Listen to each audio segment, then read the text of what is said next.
Assalamualaikum warahmatullahi wabarakatuh. Perkenalkan, nama saya Vanessa Takianita dengan NIM 6670220099 dari kelas 4D. Tujuan saya membuat video ini adalah untuk memenuhi ujian tengah semester mata kuliah Ekonomi Politik. Di video ini saya akan membahas mengenai perbandingan ekonomi politik antara Indonesia dengan Maroko. Jadi Maroko itu kan merupakan negara yang menganut sistem politik kerangka kerja parlementer kerajaan konstitusional, di mana Perdana Menteri itu menjadi kepala negara pemerintahan yang dibentuk oleh sejumlah partai. Kekuasaan eksekutif di negara ini tuh dimiliki oleh pemerintah, sementara kekuasaan legislatifnya dibagi bersama antara pemerintah dan dua kamar di parlemen, yaitu Dewan Perwakilan Rakyat Maroko dan Dewan Konsuler.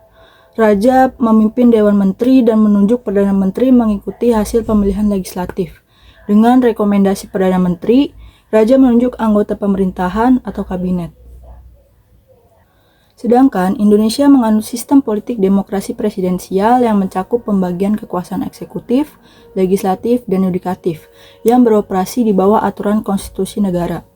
Walau begitu, kekuasaan tertinggi di Indonesia tetap berada di tangan presiden yang telah dipilih oleh rakyat lewat pemilihan umum. Dalam menentukan anggota legislatif juga melewati pemilihan umum yang dimana calon-calon anggota legislatif itu dicalonkan oleh partai politiknya. Sementara anggota yudikatif akan dipilih oleh presiden. Maroko dan Indonesia sebagai negara dengan mayoritas penduduknya yang menganut agama Muslim sama-sama bergabung dalam organisasi kerjasama Islam. Sebagai sesama anggota organisasi kerjasama Islam, tentunya agar memudahkan Indonesia dan Maroko untuk menjalin kerjasama. Perekonomian di Maroko ditopang oleh sektor pariwisata. Banyak turis mancanegara yang menandatangani wisata religi di Maroko, terutama Masjid Qotobia, Menara Hasan Rabat, Istana Bahia, dan yang lainnya. Selain itu, Maroko juga sering melakukan kegiatan ekspor, terutama untuk sumber daya fosfat dan tekstil, ke belahan dunia lain seperti Spanyol, Prancis, maupun Italia. Walaupun perekonomian negaranya sangat berpengaruh di benua Afrika, terutama Afrika Utara, tetapi Maroko tuh masih mengalami inflasi yang tinggi dan memiliki hutang luar negeri yang besar.